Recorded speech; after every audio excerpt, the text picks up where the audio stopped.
maglilibro, mag-enchanted talisman, tapos mag-tatak items, di ba? Ganun na yung plano. So, technically, ang trabaho ni Dan ay puntahan yung likuran na naman.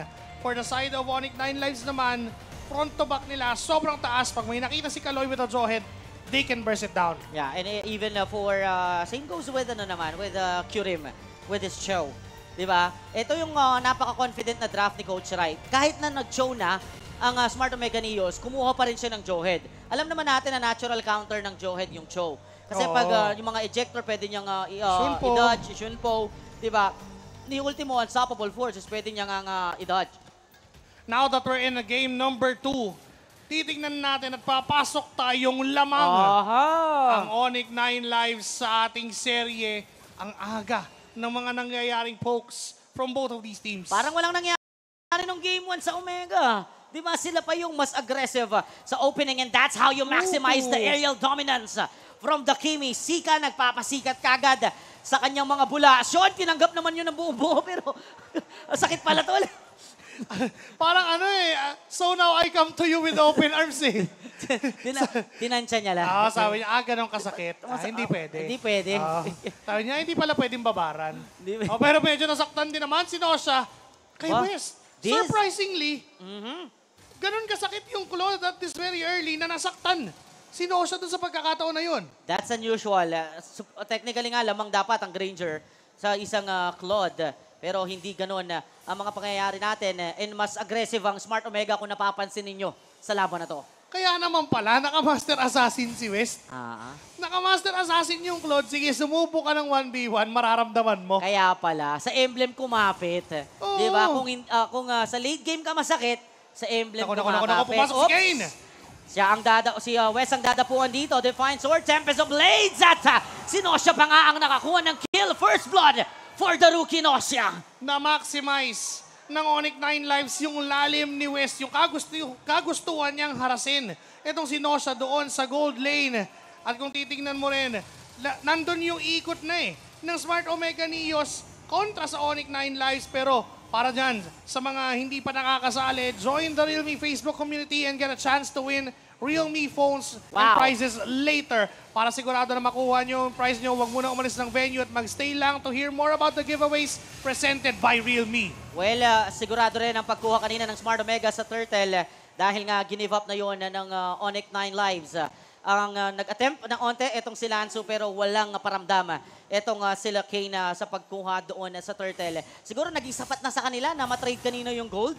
Kaya hindi na sila masyadong naging agresibo sa objective. Kumbaga okay na yan. At this point, kailangan lang nating dalawan itong si West at isuppress yung kanyang scaling dahil dyan kakapit yung bagong barangay later on. So bigay nyo na lang yung Turtles. Okay lang yan, but the lead will go to the hands of Smart Omega Neos at 357. Para sa akin, tabla pa yan eh. Tabla pa yan. Lalo na nakalamang yung gold lane ng Onyx 9 Lives kagad. So, mas iindahin yan ng Smart Omega Neos pag nagsama-sama na. Pero ang ganda ng sipa! Talampakan sa mukha! Sean ang magiging biktima doon ni Kyurem. Ang bawi, yung mga pick-off na gano'n ang ina-expect natin sa bagong barangay. We're expecting those kinds of pick-offs para sa Onyx 9 Lives, pero eto na yung ganti! Sila naman daw ang babawi. Baon yung mga katana kay H2O. Si Dan na napadaan lamang ay nadamay pa sa mga pangyayari. Kane with a double kill. Ganon kabilis ang ganti ng Wildcats. Bigla na lang, after mamatay ni Sean sa gitna, merong kasunod agad from Smart Omega Neos na babagsak at dalawa pa yung naging kapalit. Grabe, hindi pwedeng walang bawi at hindi pwedeng hindi doble ang nakukuha dito ng Wildcats. Ang ganda na nun pick off ni Kyurem Yun yung mga expect mo sa show. Pero ang Onyx 9 Lives, may ibang plano pala and napapaganda pa. Kahit paano lumalamang pa sila doon sa mga palitan na yon. And hindi lang basta-basta dahil si H2O isa sa mga namatay doon sa sitwasyon na yun. Kung ikukumpara mo yung scaling ng Ling ni Kane at yung suyo ni H2O, napakalaki ng lamang ni Kane. Dapat si Kane talaga.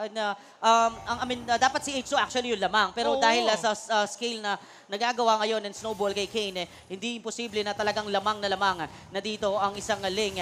At this time, mukhang gustong ilaban ng Onyx 9 Lives ang ating pagong. Nananahimik ang bawat isang taong nanonood sa venue. may kaba na rin. Lahat nakaano eh. Hold your breath. Oo, lahat ay nag-aabang ng posibleng next na mangyari. Pero for Onyx 9 Lives at Smart Omega Neos, hindi rin naman sila nagmamadali.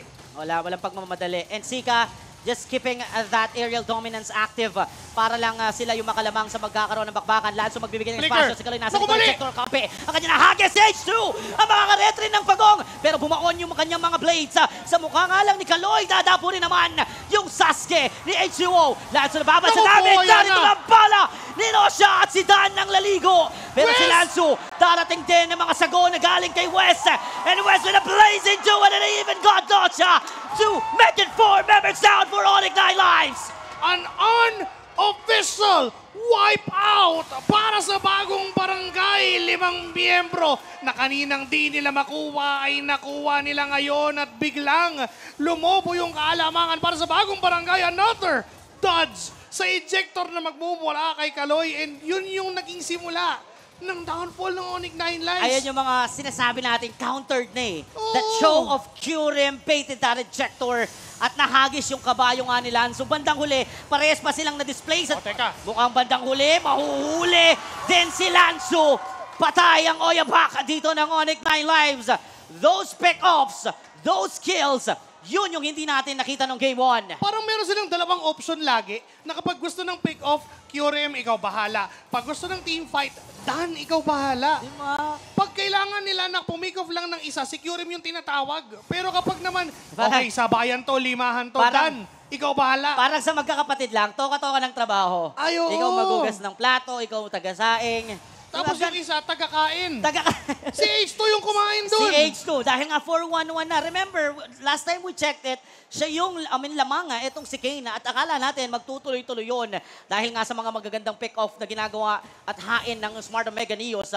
Nakarecover si H2 at sila ang nakakalamang. Even West, I love that blazing duet. Kanina si Ruan yan. Oh. Naging 4-1. Di ba ganun katindi, ganun kabilis lang binawi ng Smart Omega Neos yung kalamangan. Kanina ng Onyx 9 Lives, 2.8k gold lead. May turtle pa na pwedeng pagkagawaan. Nauna na ang bagong barangay sa pwesto. Same setup para dito sa bagong barangay. Kaloy naman, umaamba. Sino ang kanyang ihahagis? Dan kagad ang dumapo sa may backline facing. Duet ni Wesa. H2 makakaretri. Patay si Sean.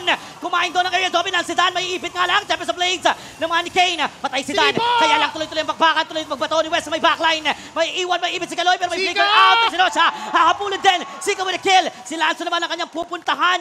Si Lanzo haharangan ang mga members ng bagong barangay para makatakas si Nosha. Pero ang kalamangan ay hawak pa rin ng bagong barangay. And H2O will get his 200th career kill sa MDL Philippines. Ganon-ganon lang. Grabe, another milestone para dito sa Humble Beast. And so far, they're really dominating every team fight. Dan, wala siyang ganong grabing crowd control.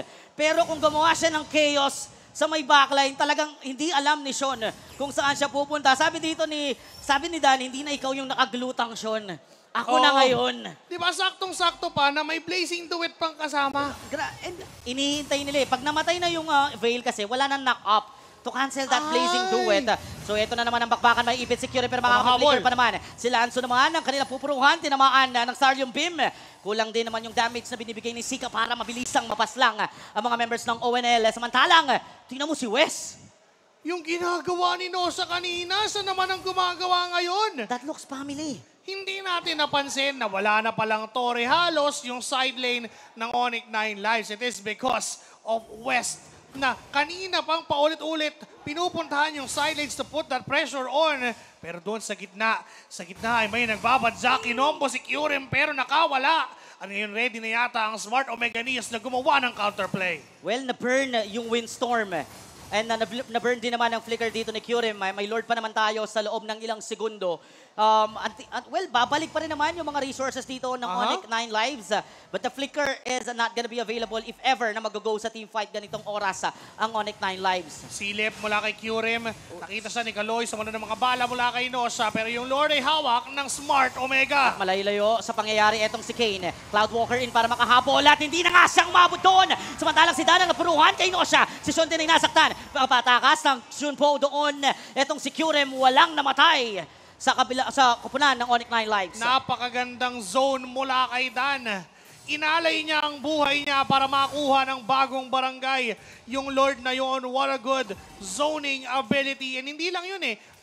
Trinay mag-engage ng Onyx 9 Lives, yes. Nandun yung Glorious Pathway, napakaganda. Pero because of Dan, anchoring the front line, hindi na nakalapit pa si Kane. Humarang kasi siya eh. Ang gusto ng Onyx 9 Lives doon, i-delay ng onte yung pag-lord ng Smart Omega Neos hanggang umabot si Kane. Pero tama yung sinabi mo, Dan did his job. Kahit ganyan yung KDA ni Dan, yung trabaho niya, napapangatawanan niya. Si Kyurem, narito na naman, nangangati na naman yung paa ni Kyurem. In 4 seconds, meron na naman yung flicker. Di ba pag nangangati yung paa, gustong gumala? Gumala! Si Kyurem, pag nangangati paa, gusto sumipa. Sumipa! Nakakatakot katabi. Nakakatakot si Kyurem pag nangatipaan yan. Sino ba yung katabi niya doon? Sino yung pag nasipa bigla yung katabi niya, hindi namin kasalanan yan. Pag tayo pa naman naglalaro, gumagalaw pati katawan. Ay, oo, bigla-bigla eh, napapagalaw. Oy, para bibiglayin na naman! Sila doon ni Kyurem. Emo pa for him.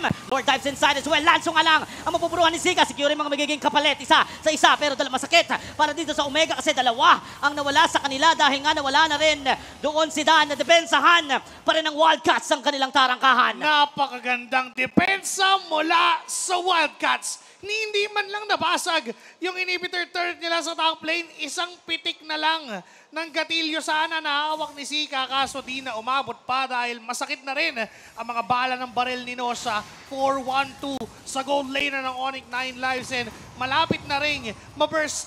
Malapit na umabot sa punto na maburst nila kahit sinong maibato ni Kaloy. Kahit sinong maibato ni Kaloy dito, kaya na talaga. Pero so far, nahaharangan eh. Ang pinagsasaluhan ni Dan at ni Kyurem yung mga ejector na yan. And paboritong apo talaga si Dan. Magmula kanina, siya yung napupuruhan sa mga ejectors na yan. Hindi naman yung sinasayang ng Smart Omega Neos. Nakakapag-free hit si Zika sa may backline. Look at Zika. It's already Zika minute. 4-0-6 na po ang KDA ng Kimi na to. Out of those 10 kills na meron Smart Omega Neos, always present si Zika doon sa laban. Isa siya sa mga asset to the crime. Diba? Perfectong ehemplo eh, no? Sa taas na naman ang target. Nilatag na Glorious Pathway at mapipilitan nahuli! silang umalis. Pero si Zika ay nahuli! Nabati ko, pero umulan ng mga bala kay West. Hindi nga lang tamaan ng mga members ng Wildcats. Patay! Si Kyurem! Habol ang Wildcats. Si Dan naman ang kanilang abutan, pero hindi na sila magtutuloy-tuloy pa. Onyx 9 Lives waking up after that clash. Napakagandang pick-off, napakagandang targeting for Onyx 9 Lives. It's 13-12 seconds bago bumalik si Zika.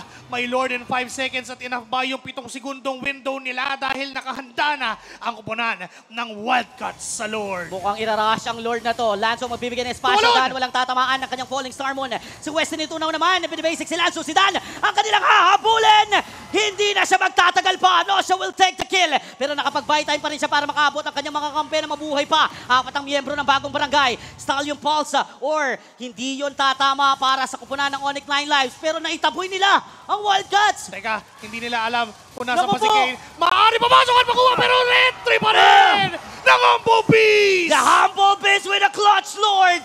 Nawalan ng saysay ang pagpapanggap ng Wildcats sa pagkakataon na yon. Napaka-perfect na timing ng retry at ang may hawak ng advantage, ang may hawak ng lamang, ang may hawak ng Lord ay ang bagong barangay. Yun na yun eh. Yun na yung pangbawi ng Onyx 9 Lives. They almost got everything. Nakakapatay na sila sa clash. Nakukuha na nila yung mga targets nila. It's just so happen, H2 happen. Clutch Lord, balik sa bagong barangay yung kalamangan at mukhang magmamarcha na sila dito sa may gitna. Muling susubok ang bagong barangay na pasukin ang base ng Wildcats. At bigla na lang pumutok si Kyurem doon. Bala at hangin pero biglang tinamaan din. Etong Tinosha, Humble Beast once again with a clutch kill. Wala ang major damage dealer ng Onyx 9 Lives. May katuwang pa naman na Lord ng bagong barangay. Basagantarang kahat sa may itaas. Sa gitna naman tinatrabaho yan ni Zika at ni Dan. Papasukin sila ni Dan. Falling sa tatlo. Sa pool, ang tatlong miyembro ng Onyx 9 Lives. Makakalabas pa rin siya ng buhay. Sila sa napulungan. Here comes a blazing duet coming in. West and Zika with a push. At nakabawi ang bagong barangay.